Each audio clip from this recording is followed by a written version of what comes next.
दोस्तों आप देख रहे हैं राइट भोजपुरी और आप लोगों को फिर से एक बार राइट भोजपुरी चैनल में स्वागत है। दोस्तों रिलीज हो चुका है खेसारी लाल यादव का हसीना गाना और बहुत ही बवाल गाना है। और दोस्तों लगन आ रहा है और लगन में सबसे ज्यादा बजने वाला गाना यही होगा। और दोस्तों इसका वीडियो बहुत ही बेहतरीन है। खेसारी लाल यादव के साथ यामिनी सिंह बहुत ही कमाल का डांस की है। और दोस्तों इस गाने का म्यूजिक आप लोगों को सुना हुआ लग रहा होगा, क्योंकि इसका म्यूजिक श्री राम जानकी गाने के म्यूजिक का ही रीमेक है। तो दोस्तों जो भी है म्यूजिक और गाना दोनों ही बहुत लाजवाब है और डीजे पर बजने वाला यह गाना है।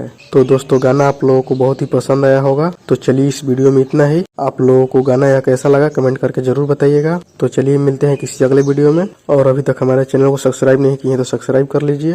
नमस्कार, प्रणाम। मैं खेसारी लाल यादव अपील कर रहा हूं। मैं मुझे जितने लोग प्यार करते हैं, ठीक है, तो आप सब प्लीज एक एक सब्सक्राइबर कर दीजिए।